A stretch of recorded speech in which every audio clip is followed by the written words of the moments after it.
नमस्कार, स्वागत आहे तुमचे आमच्या चॅनेलमध्ये। आवाज महामुंबईचा, शोध बातमीचा, कौल मनाचा। चला तर मग आमचे चॅनेल शेअर करा, लाईक करा आणि सबस्क्राइब करा। धन्यवाद। नागाव येथे नारळाच्या शहाळापासून बनवतात देवीचे मुखवटे। देवीच्या मुखवट्यांची मागणी कायम।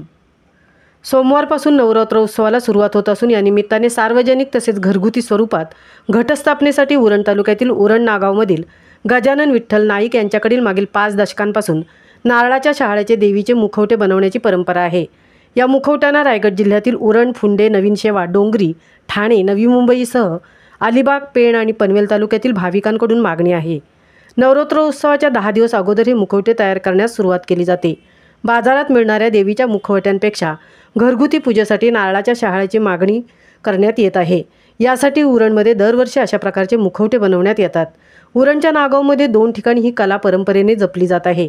यामध्ये उरणच्या नागावमधील 83 वर्षीय वयाचे गजानन विठ्ठल नाईक हे गेल्या 40 वर्षांपासून देवीची सेवा म्हणून हे नारळाच्या शहाळ्यापासून तयार झालेले मुखवटे बनवत आहेत। चित्रकलेची आवड होती, त्यामुळे कला येत असल्याने मित्रांनी त्यांच्याकडून असे मुखवटे तयार करून घेण्यास सुरुवात केली आणि मग अशा प्रकारची मागणीनंतर त्यातूनच ही परंपरा सुरू झाल्याचे ते आवर्जून सांगतात। ते मुखवटे तयार करण्यासाठी नवरात्रोत्सवाच्या 10 दिवस अगोदरपासून तयारी करावी लागते। पूर्वी 50 ते 60 मुखवटे बनवत असत, परंतु कोरोनानंतर हे काम कमी केले। सध्या दरवर्षी किमान 25 ते 30 मुखवटे ते याही वयात कलेचे एक साधक म्हणून करत आहेत।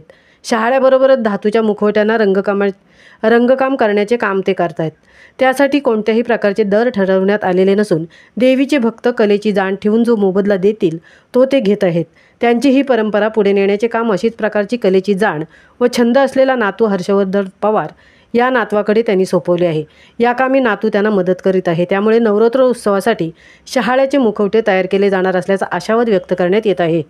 बाजारातही तयार मुखवटे विक्रीसाठी आलेले आहेत, मात्र तरीही परंपरेने नारळाच्या शहाळ्यापासून तयार केलेल्या या मुखवट्यांनी पसंती दिली आहे।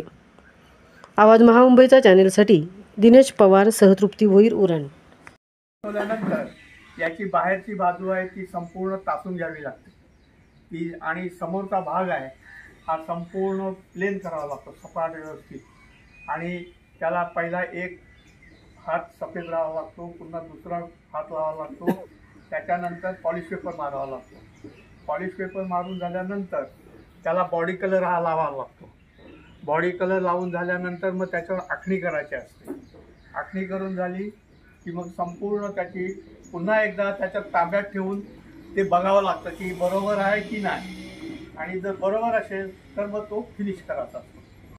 आणि दुसरी गोष्ट म्हणजे मी कुणाकडनंही चार्जेस मागून घेत नाही आहे। जे खुशीने देतात ते मी घेतो, कारण का तो माझा छंद आहे, मला याची फार आवड आहे आणि ते माझ्या मेहनतीच्या मोबदला खुशीने देतात, त्याला मला समाधान आहे आणि मला आनंद वाटतो। आणि सर्व जेवढे घेऊन जातात ते पहिले 1 महिना अगोदर मला फोन करून सांगतात की आमचा मुखवटा बनवायचा आहे, ते आम्हाला पाहिजे। मग त्याप्रमाणे मी सगळ्यांची नोंदणी करतो, त्याप्रमाणे नारळ आणतो आणि बनवून देतो। हां, माझं नाव गजानन विठ्ठल नाईक, वय वर्ष 83, मी नागाव पिरवाड रोड इथे राहतो। आणि हा माझा जो छंद आहे मुखवटे बनवण्याचा, तो जवळजवळ मी 1968 सालापासून बनवतो।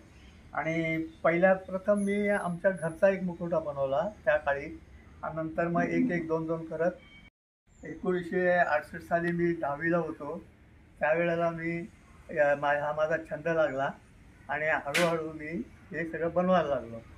आणि नंतर मग सगळे माझे मित्रमंडळी आणि दुसऱ्या गावातल्या लोकांनी मला प्रोत्साहन दिलं, घरच्या माणसांनी प्रोत्साहन दिलं, आणि मग आस्ते आस्ते सर्व ठिकाणी माझे हे मुखवटे जायला लागले।